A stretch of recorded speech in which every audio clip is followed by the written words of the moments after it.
सर्वांना नमस्कार. मित्रहो, काही वाईट सवयी आरोग्यासाठी खूपच घातक असतात. अशा 20 वाईट सवयी कोणत्या आहेत आणि या जर तुमच्यामध्ये यापैकी काही सवयी असतील तर त्या आजच सोडून द्या. त्या आजपासूनच सोडून देणं का आवश्यक आहे, त्यांचं कोणतं महत्त्व आहे हे आज आपण पाहूया. सगळ्यात महत्त्वाची पहिली जी सवय आहे ती म्हणजे साबणाने किंवा हँडवॉशने हात 2 वेळेला जेवणापूर्वी न धुता तसंच जेवण करणे. म्हणजे काय होतं की आपल्या हाताला जी काही घाण लागलेली असते ती घाण जर आपण जेवताना हात व्यवस्थित नाही धुवून जेवण केलं तर जेवताना ती सगळी आपल्या पोटामध्ये जाते आणि पोटाचे आजार मुख्यतः होण्याचं हे एक महत्त्वाचं कारण आहे. हे जर सगळं पाळलं तर मी म्हणतो 50% आजार पोटाचे कमी होतील. म्हणून जेवणापूर्वी हात स्वच्छ धुणं, 2 वेळेला धुवायचे, 1 वेळेला नाही 2 वेळेला धुणे अत्यंत आवश्यक आहे. ही जर न धुण्याची सवय असेल तर ती आजच सोडून दिली पाहिजे. तसंच दुसरं, वारंवार नाकात, तोंडात, कानात बोट घालण्याची सवय ही पण अतिशय वाईट सवय आहे. कारण तोंडात बोट घालणं, नाकात ही कशा ओलसर जागा आहे आणि हे तुमचे बोट नंतर तुम्ही धुत नाही, तेच शरीराला इकडं तिकडं लावता, पुन्हा डोळ्याला लावता, पुन्हा इकडं, आणि याच ह्यानं घाण सगळी इकडची याची तिकडं त्याची तिकडं, आणि हे सगळं घाण रोगजंतू वाढण्याला कारणीभूत ठरते. आणि तुमचा हात किंवा बोट हे रोगजंतूंचं तिथं साठा असलेलं केंद्र बनल्यासारखं बनतं आणि ते जर तुम्ही कुठेही लावू लागले शरीराच्या तर त्याप्रमाणे पुन्हा ते रोगजंतू पसरत राहतात आणि हे पण बिमारीचं, आजारी पडण्याचं कारण होऊ शकतं. म्हणून ही अत्यंत घाणेरडी सवय आहे. दिसायला पण ही खूप असभ्य दिसते.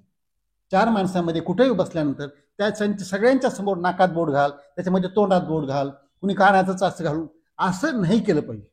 तुम्हाला जे काही स्वच्छता करायची आहे याची स्वच्छता आवश्यकच असते, पण ही आंघोळ करायच्या वेळेला करा. ब्रश लावून जेव्हा तोंड धुता त्यावेळेला काय साफ करायचे ते करा, नंतर त्यावेळेलाच नाक स्वच्छ करा. आणि जेवण केल्यानंतर जर काही वाटत असेल तुम्हाला तर टूथपिकनं ते दातात अडकलेलं काही काढायचं असते, पण बोट घालून नंतर काढायची सवय ठेवू नका.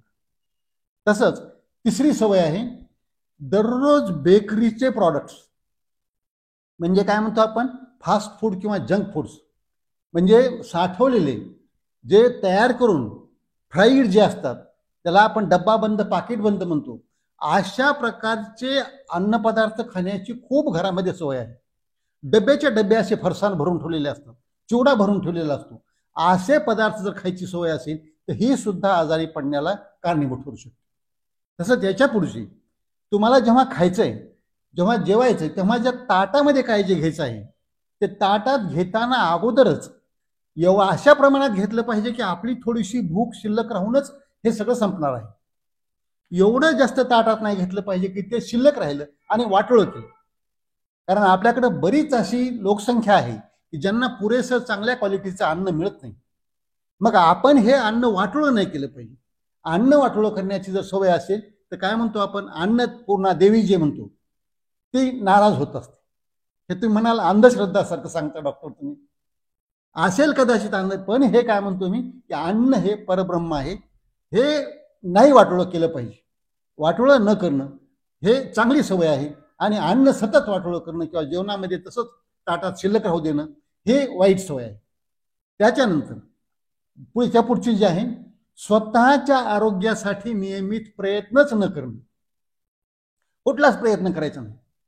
कसं असते बघा की वाईट गोष्टी घडायला तुम्ही ऍक्टिव्ह राहायची गरज नाही, खास प्रयत्न करायची गरज नसते. म्हणजे तुम्हाला जर आजारी पडायचं असेल तर काहीच करू नका, आपोआप आजारी पडता तुम्ही. पण जर तुम्हाला आरोग्य चांगलं पाहिजे असेल तर तुम्हाला व्यायाम नियमितपणानं करणं, आहार चांगला संतुलित घेणं, स्वच्छता पाळणं, नियमितता असणं आणि मानसिकता चांगली असणं, हे जे आपण 5 हाताची बोटं जशी आहेत हे आपण सांगतो, या 5 गोष्टी पाळल्या पाहिजे. आणि याच्यासोबत या गोष्टी, म्हणजे ह्या गोष्टी न पाळणं ही वाईट सवय आहे. आणि याच्यासोबतच पाणी जे प्यायचं असतं आहाराच्या सोबत, हे पुरेसं पाणी न पिणं. खूप आपल्याकडे लोक आहेत, खूप लोकसंख्या निघेल, मी म्हणतो अर्ध्याच्या पुढून लोकसंख्या निघेल की जी पाणी अपुरं पितात. म्हणजे अपुरं पाणी पिण्यामुळे काय होतं की तुमचा मेंदू पण चांगलं कार्य करणार नाही, शरीराच्या आपण सगळ्या पेशी जे काही सिस्टीम मधली चालणार आहे, जे काही घाण बाहेर टाकायचे आहे, बॉडीला डिटॉक्स करायचं आहे, पचन चांगलं व्हायचं आहे, पोट साफ व्हायचं आहे, प्रत्येक गोष्ट, कारण आपल्या शरीरामध्ये 70% पाणी आहे आणि ते जर कमी पडू लागलं, म्हणून काय म्हणतो आपण, ॲव्हरेज भारतीय स्त्री पुरुषांनी कमीत कमी 3-3.5 लिटरच्या पुढून 24 तासामध्ये पाणी पिलं पाहिजे. ज्याला ॲडजस्ट होतं जमतंय त्यांनी 3.5-4 लिटर 4.5 लिटर पर्यंत सुद्धा पिलं तर चालतं. वातावरणानुसार हे पाण्याचे प्रमाण किंवा रिक्वायरमेंट वाढत असते, पण त्याप्रमाणे हे पाणी पिलं पाहिजे. पाणी कमी पिणं ही सुद्धा वाईट सवय आहे. तसंच मानसिकतेसाठी बऱ्याच वेळेला काय होते की विचार करून कृती करण्यापेक्षा बरेच जण गडबडीने आधी कृती करतात आणि नंतर विचारात पडतात. ही पण खूप वाईट सवय आहे. यानं तुमची मानसिकता चांगली राहणार नाही आणि मानसिकता चांगली नाही राहिली की तुमचं आरोग्य पण चांगलं राहणार. म्हणून काय केलं पाहिजे, अगोदर विचार करूनच कृती केली पाहिजे. प्लॅनिंग, नियोजन ज्याला म्हणतो आपण, त्याचा अतिशय महत्व आहे. तसंच स्वतःची काळजी न घेणार, सतत या कामामध्ये त्या कामामध्ये याच्यासाठी झटलो त्यासाठी केलं, अहो सगळ्यासाठी तुम्ही सांगताय, पण हेच तुम्हाला जर चालू ठेवायचं असेल तर तुम्ही कधी चालू ठेवू शकता की जेव्हा तुम्ही स्वतः चांगले असाल, तुम्ही स्वतः सुदृढ असाल, मजबूत असाल, हेल्दी असाल, निरोगी असाल, तर तुम्ही हे सगळं करू शकाल. म्हणून हे जर तुम्हाला टिकवायचं असेल, आधी स्वतःची काळजी करायला शिकलं पाहिजे. स्वतःसाठी सकाळी सकाळी 2 तास द्यायला शिका. आणि हे जे आपण म्हणतो की 2 तास द्या, म्हणजे याचा अर्थ आपण आहे 2 रुपये देऊन 22 रुपये मिळवा. म्हणजे बाकीचे 22 तास तुम्ही जगायला मिळू शकता जर इथं 2 तास तुम्ही खर्च केला व्यायाम करण्यासाठी, नियमितपणानं आहार, सगळ्याच आरोग्याचे नियम पाळण्यासाठी. म्हणजे इथं पण काळजी, पण स्वतःची अशी काळजी न घेणारी, म्हणजेच काय असते, स्वतःवर प्रेम न करणारी ही मंडळी पण ही वाईट सवय आहे. आणि स्वतःसाठी वेळ थोडा काढलाच पाहिजे आणि हे काढणं अत्यंत आवश्यक असतं. असा वेळ न काढणं, स्वतःची काळजी न घेणं ही पण वाईट सवय आहे. तसंच रिकाम टेकडं राहणं, कुठलंच काम नाही, धंदा नाही. आम्ही विचारलं काय तुम्ही काय करता, काही नाही मी आता रिकामात असतो. हो रिकामात असतो म्हणजे अहो तुम्ही काहीतरी करत नाही. आणि काहीच नाही करत, मी नुसता रिकामात असतो. अहो तुमचं काहीतरी तरुण मुलं आहेत, 25 वर्ष, 30 वर्ष, 28 वर्ष, अहो तुमचं शिक्षण संपलेलं आहे, ग्रॅज्युएशन, पोस्ट ग्रॅज्युएशन काय झालेलं आहे, आणि घरामध्ये तुम्ही आईबापांच्या जीवावरच राहताय. असे पण आहेत काही 35, 40, 50 असे पण घरातली काही व्यक्ती आहेत काहीच काम करत नाही. म्हणजे यांचा लोड, जे कर्तबगार माणूस आहे किंवा कर्तबगार स्त्री असेल, पुरुष असेल, त्यांच्यावर यांचा लोड आहे. तर ही सुद्धा वाईट सवय आहे. कारण तुमचं रिकाम टेकडं म्हणजे रिकामं मन हे शैतानाचं घर असतं आपण म्हणतो, किंवा रिकामं डोकं शेणाचं खोकं म्हणतो. म्हणजे तुमची स्वतःची, हे फक्त दुसऱ्यावरच लोड आहे असं नाही, तुमच्या शरीरावर पण स्वतःचा तो लोड आहे आणि तुमची आरोग्य त्यामुळे ठीक राहू शकत नाही. म्हणून सतत कामात राहणं, तर तुम्ही काहीतरी नवीन नवीन करू शकाल, इतरांच्या मदतीला येऊ शकाल, तुमची मानसिकता चांगली राहील, शरीर पण चांगलं राहील. म्हणून सतत कामात राहणं हे पण चांगलं आहे. तसंच काही लोक तर स्वतः काम न करणं यापेक्षा लोकांचं वाईट कसं होईल याचा विचार करणारे असतात. बरेच मंडळी अशी असतात की कुणी पुढे चाललं की त्याचं अरे हे कसं चाललं, नाही यांना नाही पाहावं, काहीतरी खोडी करून त्याला मुद्दाम काहीतरी त्रास द्यायचा प्रयत्न करतात. ही पण अतिशय वाईट आहे. कारण त्याचं वाईट होईल की न होईल हे नंतर ठरेल, पण तुमचं आत्ताच ह्या विचाराच्या तिथूनच वाईट व्हायला सुरुवात झालेलं आहे, हे लक्षात घेतलं पाहिजे. कारण तुमचं वाईट होणं ह्याला वेळ नाही लागणार, त्याचं व्हायचं तेव्हा होईल किंवा न होईल. कारण तुमच्या मनात जे हे घाण आहे, ही घाण, हा कचरा जो आहे मनातला, हा तुमच्या सगळ्या बॉडीचे हार्मोन्स वगैरे हे उलट्या दिशेने करणार, हे सगळे तुम्हाला वाईट परिणाम देणार शरीराला. म्हणून असे विचार करण्याची सवय सुद्धा घातक आहे. तसंच काही लोक बोलायला सुरू केलं, एवढं बोलत राहतात, एवढं बोलत राहतात, आपण दुसऱ्याचं ऐकतच नाही, त्याला बोलायला संधी देत नाही. म्हणून दुसऱ्याचं आधी ऐकून न घेणं, त्याला महत्व न देणं ही सुद्धा वाईट सवय आहे. कारण तुम्ही अगोदर त्याचं ऐकून घेतलं पाहिजे, समजून घेतलं पाहिजे की आपल्याकडे कशासाठी व्यक्ती आलेली, काय ते म्हणते, हे समजून घेतलं तर तुमचं म्हणणं मांडला तर मग त्याला काहीतरी अर्थ आहे. म्हणून काय म्हणतो आपण, आपल्याला 2 कान असतात पण तोंड एकच आहे. 2 कान म्हणजे डबल ऐका पण सिंगल बोला. म्हणजे एकपट बोललं पाहिजे, दुप्पट ऐकलं पाहिजे आणि तिप्पट पाहिलं पाहिजे असं म्हणतो. कारण 2 डोळ्यांनी दुप्पट तरी पाहिलं पाहिजे. म्हणजे दुप्पट पाहिलं पाहिजे, दुप्पट ऐकलं पाहिजे आणि फक्त सिंगल, एकपटच फक्त, म्हणजे कमीत कमी बोललं पाहिजे. हे न बोलता तुम्ही तुमचं चिंतन मनन हे सगळं करून विचारांना तुमच्या तिथं वाव मिळतो आणि तुम्ही चांगले तुमचे विचार मांडू शकता, त्याला किंमत पण सगळ्या समाजामध्ये चांगली राहते. आणि हे याच्या उलट करणं म्हणजे आपणच स्वतःचं म्हणणं सारखं मांडत राहणं ही पण वाईट सवय आहे, ही पण प्रकृतीकरता चांगली सवय नाही. तसंच विनाकारण सतत भांडत राहणारे किंवा सतत मोठ्या आवाजामध्ये आरडाओरडा कालवा करणारे, मोठ्याच आवाजात बोलणारे यांना खालचा टोनच नसतो. ही पण अत्यंत घाणेरडी वाईट सवय आहे. भांडणं कशाला आहे, ह्यांना फक्त निमित्तच लागतं भांडायला. तर हे सतत भांडण्यानं तुमचं जे स्वतःचं आहे मानसिकता हे ताणतणावात तुम्ही नेत आहात स्वतः.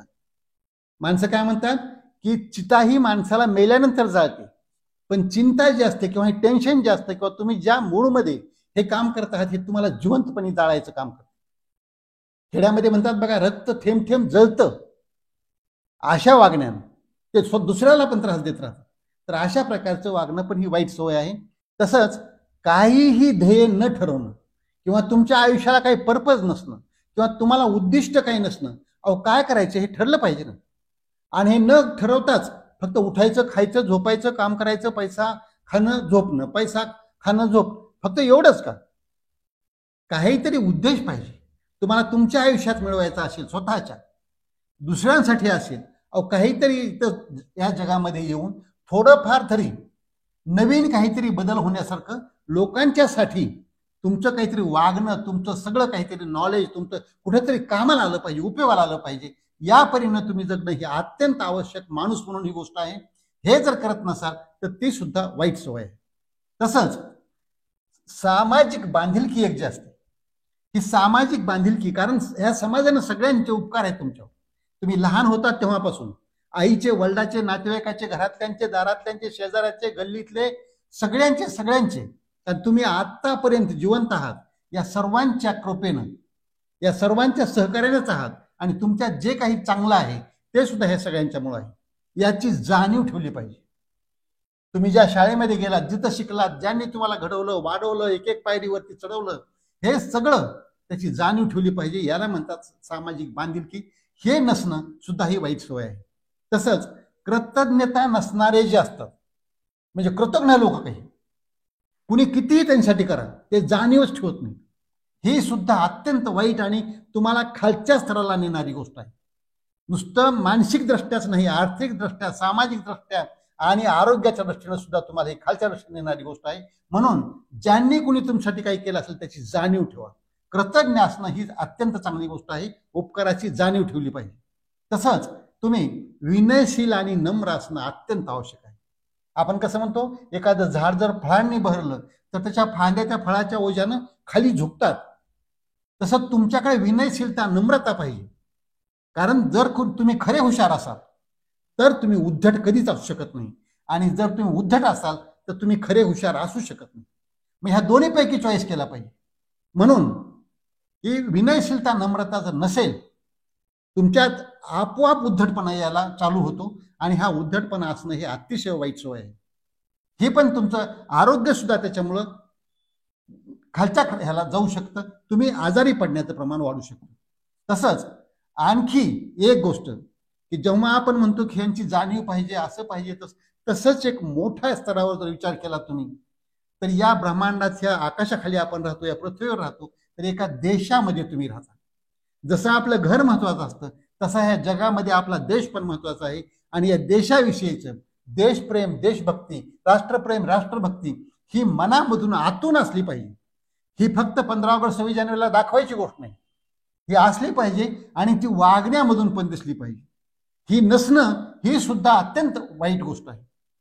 तर या ज्या सगळ्या आपण 20 गोष्टी बोललो, तर ह्या तुम्ही तुमच्यासाठी स्वतःचा एक आत्मचिंतन करा, ओळखा, आणि याच्यातल्या जर तुमच्यात काही गोष्टी असतील तर त्या आजच सोडून द्यायचा प्रयत्न करा. चांगल्या दिशेनं वाटचाल सुरू करा. तुमचं सगळं चांगलं व्हायला तुम सुरुवात होईल. तसंच आणखी एक अत्यंत वाईट सवय आहे की एकदा शिक्षण संपलं, कॉलेजचं असेल, शाळेचं असेल, आता मला काही शिकायची सवय नाही किंवा गरज नाही असं म्हणतात. कारण माझं शिक्षण असं नाही, सतत शिकण्याची सवय असणं ही खूप चांगली गोष्ट आहे. आणि जर तुम्ही सतत शिकत नसाल, विद्यार्थी समजून घेत नसाल स्वतःला, तर ते सुद्धा अत्यंत वाईट गोष्ट आहे. तसंच उत्पन्नापेक्षा जास्त खर्च करणं. काय होतं बऱ्याच वेळेला, अहो सगळं सांगता करायला, पण पैसा सगळ्यात महत्वाचा आहे ना. पैसा हे महत्वाचा, पण पैसा नुसतं कमवणं हे महत्वाचं नाही, पैसा कसा तुम्ही वापरता हे पण जास्त महत्वाचं आहे. एखाद्याला 10,000 पगार असणारा महिन्याचा माणूस तो पण सुखी समाधानी असतो, आणि एखाद्याला लाख रुपये मिळणारा महिन्यात पगार तो पण सुखी नसतो. कारण हे जे त्याचं वितरण जे करता, तो खर्च जो करता, ज्या ज्या ठिकाणी तुम्ही खर्च करता, विनाकारण तुम्ही खर्च कराल तर तुम्हाला शांतता चांगली मिळणारच नाही. बाहेरच्या जगामध्ये तुम्ही जर सुख समाधान शोधत असाल, त्या वस्तूंमध्ये, मटेरियलमध्ये, कपड्यांमध्ये, फर्निचरमध्ये, घरामध्ये, गाड्यांमध्ये, तर हे खरी शांतता समाधान टिकाऊ गोष्ट नाही. ही तुमच्या मनातून पाहिजे, आतून आलं पाहिजे. आणि म्हणून तुम्ही जास्त खर्च नाही केला पाहिजे. तुम्हाला जर चांगल्या प्रकारे आर्थिक स्वावलंबन मिळवायचं असेल तर नियमितपणानं तुम्ही बचत केली पाहिजे, इन्व्हेस्टमेंट, गुंतवणूक केली पाहिजे. थोडीफार काय असेल ना, तुम्ही महिन्याला जवेल तेवढी करत राहा नियमितपणानं. ही खूप चांगली सवय आहे. ही न करणं ही सुद्धा अत्यंत वाईट सवय आहे. ही तुम्हाला गरीबच ठेवणार, किंवा श्रीमंत असाल तरी सुद्धा आस्ताव्यस्त आवाढव्य खर्च करणं हे तुम्हाला गरिबीकडे नेऊ शकतं. तसंच आरोग्यासाठी सुद्धा प्रयत्न चांगले करणं हे तुम्हाला आरोग्याची श्रीमंती मिळवून देऊ शकतं. आणि प्रयत्न न करणं म्हणजे अशी, जिथं जशी बचत करायची असते गुंतवणूक, तशी इकडे आरोग्यासाठी काय करायचंय, व्यायाम, आहार, हे जे आपण नियम सांगितले, ही याची गुंतवणूक आहे, ही बचत आहे. अशा प्रकारे केली पाहिजे. तर या ज्या सगळ्या सवयी आहेत चांगल्या, त्या आत्मसात करूया, आणि वाईट सवयी आहेत त्या आजपासूनच बंद करूया, आणि निरोगी राहून दीर्घायू. आजचा व्हिडिओ आवडला असेल इतरांना पाठवा, लाईक करा, कॉमेंट करा. आणि डॉक्टर राम जावळे हे चॅनल जर आजपर्यंत सबस्क्राईब केलं नसेल तर प्लीज सबस्क्राईब करायला विसरू नका. कारण आपलं आरोग्य आणि सत्यमेव जयते, सर्व नात्याहून श्रेष्ठ मला हेच नाते. जय जवान, जय किसान, जय भारत, जय इंसान. निरोगी राहून दीर्घायू होऊन आकाशात भरारी घेऊया. चला दोस्त हो, रोगराईला हाकलून दे.